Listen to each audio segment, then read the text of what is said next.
Good morning, everybody. David Atkins, Target Individual, and today I'm going to be talking about David Lawson's book, Terrorist Stalking on America. So, just a good little summary, a good little refresher course for people who's targeted. Um, I got interviews coming up this week, but I've really dug this up. So, let's just start it out. It's a very good information. If you want to listen, listen. I'm going to be patient in reading this and read it slow where everybody can hear and understand. Right up front, it's like a breakdown of this book targeted terrorist stalking in America. It's just a breakdown of it. Right up front, targets of organized stalking report that lies circulated about the targets are what fuel local hatred for targets. One of the favorite lies being circulated is that the target is a child molester. This is routinely used against female targets as well as targeted men. Other lies are that the target has a serious criminal record, is into the drug trade, or is a prostitute. So, for those reading this paper who aren't familiar with organized stalking, keep in mind the obvious answer to why people would harass targets who are nobodies is that once lies are circulated that the target is a major criminal, that target is no longer a nobody. As to why people are chosen as targets, targets reports show that whistleblowers and activists are sometimes subjected to organized stalking and punishment for their activities. Other cases occurs when a target's in line for a larger inheritance or is turned into a well-connected spouse for criminal activities such as pedophilia, or sometimes a target just ticked off someone who's well connected to groups willing to do organized stalking. According to David Lawson, who wrote the book, some targets are simply chosen for practice.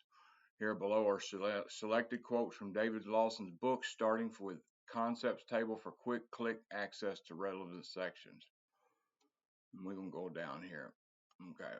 Quotes, calls, call stalking, except were noted from this book, Terror Stalking in America. He's got a book called Call Stalk, Terror Stalking. Author David Lawson did an interview, perps, targeted people, and police. Here's what the author heard from the police he interviewed. I also spoke with a few officers from across the country. They confirmed the existence of stalking groups across the country. In general, they said call stalking is a primarily civil problem where the plaintiff has to prove financial loss. They also said there are free speech and grassroots involved. In fact, the police themselves are targets to these groups. In small towns, the numbers of members in these groups can easily exceed the number of officers. In general, the police will not talk about stalking groups. One officer did say there's a storm brewing as groups have become larger and more numerous. Author Lawson explains here how he got involved and began to interact with call stalking perpetrators. He said, one day several years ago, I was sitting in my house checking out activity on my scanner. I heard a woman say she was following a certain vehicle. She gave the location, the make and model of the car, and the license plate number. A few days later, I heard the same woman on the same frequency request backup at a certain location. A few days after that, I heard her broadcasting a position and details about another vehicle she was following. I listened to other people talk on that frequency, and they didn't give any indication they were in any government agency, but were talking about arresting people. On another occasion, on the same business band frequency, I heard someone complain that an African American man was crossing the street. All we could get him for is jaywalking, responded the leader. Leave him for the police. People in the group would discuss where they would go for supper after the shift was over, so I went too. I listened to a group of people openly discussing various activities as if they were the police. Real police officers were also sitting in a restaurant listening to them. I later learned that their presence was not a coincidence. One man who had supper with the group drove a van marked with the call letters of local AM radio station. I started listening to it. Most of the guests were people who said they had new revelations about Waco or Ruby Ridge or had some inside story about government corruption. It's called hate radio. I also heard advertisements in the meetings of a local police group, and I attended some. At the first meeting I attended, one man flashed a phony badge at me. No one paid any attention. Some of those in attendance were people I had seen in the local restaurant. This is my introduction to the creepy world of anti-government extremists. David Lawson goes on to explain he's observed extremist groups for years while living in New York State, Florida, Canada. He monitored the stalking groups, public communications, attended meetings, and rode with them. The author defines the basic reason for these citizen stalkings are call stalking. Call stalking means the group is assembled under a leader with a shadowy past for some specific cause. Call stalking has been used by extremist groups since the early 1990s. The basic systems alleged to have been developed by the Ku Klux Klan and refined through the years of use. Some details about typical call stalking recruits tend to be blue-collar records who are at the bottom end of the job scale. There are janitors in apartments who have keys in any locked doors, security guards who can let fellow members in place where they would not normally go, city workers who can, in many cities, follow a target around all day in their vehicles or having noisy project underway near his residence. There are taxi drivers whose network is always on the road. There are cable and telephone electric company employees who can interfere with the target service and spend time on patrol with the group while they are on the job. Those are the author's words. Here are a few quotes from the perpetrators themselves from their original book, Terrorist Stalking in America. We are like the police, except we are above the police. We are a citizens group that helps the police. We're trying to alert people in the area about this person, the target, before he gets to do what he did in the last place he lived. Eleanor White said, all the call stalking targets I know well did not commit any offenses. The stalkers are filled with lies by their leaders. From Terrorist Stalking America, when I get the call, I go to whatever address it is. It does not matter what targets do, they never get away from us. From Terrorist Stalking in America, who are we? We drive the ambulances that take you to the emergency room when your house is burning. We put out the fire. We're security guards. We protect you at night. You only have electricity, phone, and cable service because of us. We're janitors. We have the keys. We fix your cars. You don't want to mess with us. David Lawson apparently went around the world investigating this stalking stuff, and he was on both sides of it investigating, and this is what he's found. In Call Stalking, David Lawson provides some detail about motivation of stalking group members, and not in the first book. 25% follow the nominal cause they're recruited under. 25% actually participate in the harassment. 75% harass occasionally or not at all. 10% join out of fear of being harassed themselves. That 10% join out of fear of harassment is quite interesting. It's one of the most difficult barriers to educate the general public about organized stalking is why anyone would volunteer to harass others. And it's very, very clear. You get somebody, a member of the community, and this dude moves in or girl moves in, they ruin the reputation. Oh, that's a danger. You better watch him. You better watch her. And really, they haven't done nothing. Innocent the whole time. Lawson describes recruits to these groups as those who feel powerless, inferior, angry. Common sense is that naturally such people would be easy to recruit for street and adjacent to the target's home harassment. But I would comment lots of professionals put us targets down at every opportunity, declaring us mentally ill for suggesting stalking is possible. These professionals don't feel powerless, inferior, and angry. And I doubt many utility and city employees who participate feel powerless, inferior, angry either. So while David Lawson has done a great job, some aspects of organized stalking have apparently escaped him. One comment Lawson makes is that firemen across the country and even some police officers support these groups. I've had a number of reports that vehicular harassment has involved above average number of vehicles that bear stickers of firefighters, or few targets have tracked perpetrators to identify firemen. One target discovered that a number of vehicle harassment cars identified by license number were parked in a police station parking lot. My personal take on why some firemen and police might back these groups is that many have a heightened sense of community service. If they can be persuaded that the target has a criminal record, the worst case of being that of a pedophile, it'd be natural for firefighters and police to help keep the target in line. So who knows if these people know what's going on, or they just being told lies and believe them. Vigilantism is what I call it. The author concludes and explains a number of places in the book that the cause typical group is working towards is mainly an excuse to get the groups together. The main motivation of members who stay with these groups is the sense of power and belonging the group members derive. Having a cause enhances the feelings and power of righteousness, but group members, according to the author, are most concerned with how their fellow group stalkers feel about their work and accept them. Lawson explains the attitude of the typical stalking group member towards the cause this way. Most active group members only have a general idea of the ideology of the group, but don't particularly care. These groups come into being and are run by leaders. Here's what the author says about them in the book, a bit different and more clearly when compared to the original book. Group leaders do have political goals and belief that to justify ends to justify the means. Lawson describes leaders as considering their members disposable. Lawson states that some leaders work for corporations and politicians. Lawson states that leaders identify targets but don't directly supervise the harassment group members. Lawson describes leaders as having an air of mystery, having worked for CIA, NSA, or some other intelligence agencies that doesn't reveal information about their employees. Lawson states that this background is likely mythology. How about financing these groups? Although the author states that the pay is low, there are still large expenses to harass people as thoroughly as targets report. Here's an example of what I mean by large expenses. Groups are well financed. They can afford to rent property wherever the target lives. If he drives across the country, he will be followed by supporters of similar groups in the area. If he travels by plane, group members will meet him wherever he lands in the U.S. They may even accompany him on the plane if they know his travel plan. There's a good chance they do. And I know they did to me. They stalked me on every plane I got on in 2022. Here's what the author learned about their financing. The operations of many extremist groups are actually financed by corporations which use them to stalk their enemies or potential enemies. The groups are used by private armies of these corporations. Some countries kill dissidents, and in others they're jailed. In the United States, someone who's threatened corporations or industries, like I was to my this chicken plant I worked for, like a whistleblower activist, is likely to become a target of an extremist group. The author makes several statements. These criminal stalking groups not only harass targets specified by their leaders, but are also for hire, a kind of revenge service for those wealthy enough to hire them. There are two distinct reasons why targets are harassed. The initial targets are placed on the stalking group's list. The stalkers keep it up always involves lies. This is the reason they keep it up. Because I ain't gonna lie, back in the day before I knew anything about stalking, you used to come to me and be like, "Hey, man, look, this dude just moved in the neighborhood. He's a rapist. He raped two little girls, and you can't." I would be upset too, and want to go in the vigilantism mode, not even thinking about, hey, this could be a lie. They could be making this up on dude or whatever. Okay, the two reasons should always be separate in your mind.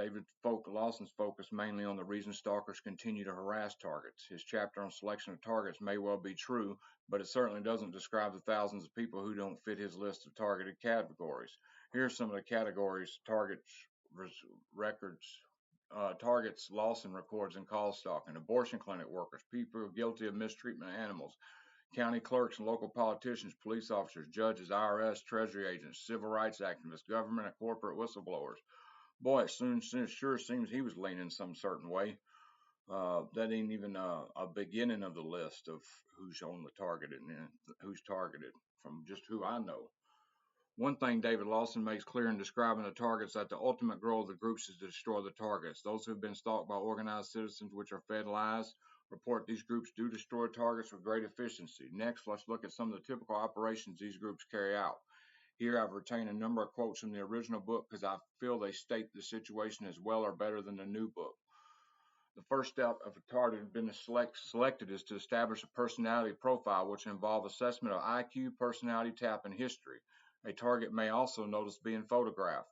The primary characteristic of call stalking is done by large groups of people. A target will always be followed, but he's unlikely to see the same stalkers very often. I disagree with that.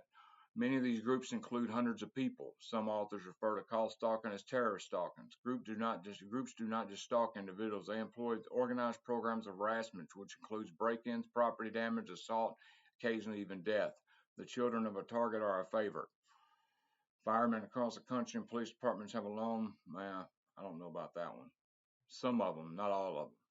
City employees can be used to harass targets in many ways, tearing up the road in front of a target's home. Employees of pest control businesses who have access to keys to apartments are also of interest. Groups also attack targets of convenience. These people are selected because they're convenient targets, not for any other reason. These include loners who tend to be more vulnerable to the harassment tactics than those with family and friends around them. Targets of convenience are used for practice. In order to establish base operations, they will enlist the assistance of neighbors. In many areas, they can do this by intimidation. Those who do not cooperate can be targeted, which includes harassment of their families and damage to their homes and vehicles. If they are dealing with individuals who do not know them, this can appeal to a sense of patriotism. They can offer drugs, friendships, home repair, free taxi rides, whatever else they have. In some cases, they may even be able to get a key to the resident from a patriotic landlord. Surveillance is conducted 24/7. When a target leaves his residence, they will alert the group either by cell phone, business band, radio. Other members who are patrolling the perimeter to watch for police and other vehicles driving in the area will race to the location to begin pursuits. In small town where business band radios widely used, these activities are a local sport among a small group. Anyone with a scanner can join in. Some targets have reported hearing an announcement on their scanners as soon as they turn their lights on in the morning. In a typical apartment setting, they will attempt to lease, sublet, or have apartments above, below, on sides of the target. They will also guard the vehicles of a target in the parking lot. If the target flushes the toilet, he may hear a car honk, the sound of a power tool, for example. There will be a large number of people coming and going, accompanying rowdiness and noise. A common ruse used by these groups is that there are citizens groups which assist the police or just keeping track of a certain individual, whatever reason. The illusion is reinforced by case files they carry, which are complete with photos of their target and look like those used by police. During a search, members who are on patrol establish a perimeter around the residence to watch for police vehicles. In the apartment setting, entry will be gained through a member of a janitorial staff, pest control, or alarm technician saying they have a right to enter. They may be able to approach a landlord and gain his cooperation after convincing him or a higher purpose. I know my trailer door used to be open every time I'd come home from work. Others do not recognize they're being harassed by an organized group. They just think there's a lot of rude people in the world. Interception of mails practice. Interception of phone calls also standard practice. This is done by telephone company employees who support the stalking group for ideological reasons, or they stain some benefit, or they use Pegasus or Stingray. An objective is to isolate the target from his family and friends. He can tell them about the strange thing happening around him, but they will not understand and will think he's crazy. Sometimes other members of the family will receive the same treatment. When a target's driving, standard practice is to surround the vehicle and control his speed. He will not be followed in close proximity by the same vehicles from a long distance. They do frequent trade-ups. Vehicles line up behind the targets to take their turn. In many parts of the country, it's common to see groups of 6 to 30 more vehicles driving around in convoys with their high beams during the day. This is one way the convoys can be identified. Standard practice is to watch the target's vehicles and subject them to damage, including, anyway, typically they would not cut the, let's see. A target will be followed on foot wherever he goes. Anyone can go to the same public places he goes, and they will attempt to get any other restricted places he goes, including hospitals, place of employment, etc. It's been said possible to go to nearly anywhere if you have a clipboard in your hand. It's almost true. They also wear names like badges on a lanyard. Some carry phony police badges. Common harassment tactics used by those on foot include pin clicking, in which they repeatedly click a ballpoint pen, key rattling change in their pockets while standing behind the targets. Many tactics are tried and the result is observed. Those which invoke a response from the target are repeated. When a target sits anywhere in public, group members will attempt to sit behind him to create noise by whatever means, including tapping their feet on the target's chair. The objective is to harass the target constantly. Groups attempt to interfere with any business personal relationship which the target has. Typically, this involves character assassination from an anonymous individual and is usually not taken serious by those who know the target. It can be effective with people who don't know the target. At work, the target will experience character assassination. If he works in any position where he has to deal with the public, there will be a steady stream of customers who complain about him. If he's a real estate agent, he will have a steady stream of prospects who occupy his time but never make an offer. And then it says, let me give you an example of how brutal and serious this character assassination can be. One of our members who prefers to remain anonymous moved in with her husband and children to a house which, unknown to them, had been a meth lab. The chemicals used to brew meth apparently caused distinct symptoms in the mouth. This family's dentist felt he was helping law enforcement by reporting them to local law enforcement as meth users. This was absolutely untrue, but the family didn't know the report had been made and no way to correct it. In fact, some places dentists are required to report suspected cases of meth use. Law enforcement in that area was apparently tied to citizen group, and the family was harassed many years. The husband died apparently from exposure to these chemicals. The lady, now a grandmother, steadfastly did detective work and found out about her family's reputation with some help from a policeman who was a personal friend from a different jurisdiction. This policeman admitted off record that meth mouth can result in people being submitted to harassment. Character assassination is complete and has life-destroying consequences. A common tactic used by groups is noise campaigns. Group members will drive by the target's residence, honking their horns, squealing tires, making whatever noise they can. They will also make noise from whatever nearby properties they have access to. Typically, they will make noise when the target go outside. Group members will also frequently knock on his door for whatever peculiar reason they can dream up. In an apartment setting, targets can expect to hear tapping on the walls in the middle of the night, hammering, etc., from upper and lower apartments, possibly apartments on both sides. It's not uncommon in an apartment setting to a target to hear someone move from room to room as he does from the upper to lower apartment. This requires commercial through-the-wall radar or more advanced technology in many cases. Often they occupy a nearby apartment part-time. When the owner is not there, he receives some benefit. A target may notice someone leaving a nearby apartment when he leaves and arrives when he arrives. In addition, he'll be accompanied in elevators by a steady stream of different individuals who go to apartments being used by the group. What about the future then? Let me close this with a chilling quote from David Lawson's first book, Terrorist Stalking America, reporting what the author learned from some of the leaders. The leaders who are starting to balk at exposing their members to arrest for activities which amount to little gain for the movement. They say anyone who's a target should be killed and not just harassed for years. And that's all, folks. I hope y'all got something from that. Like I said, I'll be back doing interviews probably tomorrow. I think I got one tomorrow. I'm not sure. So uh, don't let me lie to you about that one, but I think I do. Other than that, God bless all TIs. We hope you're doing as good as you can. And, like that post said, I posted on YouTube a couple days ago. Man, don't let this thing make you bitter. Still be a good person. Don't let it make you a bad person, because it's easy to do. I've been there and I had to change that and understand that, that's what they want you to do. Anyway, God bless all TIs.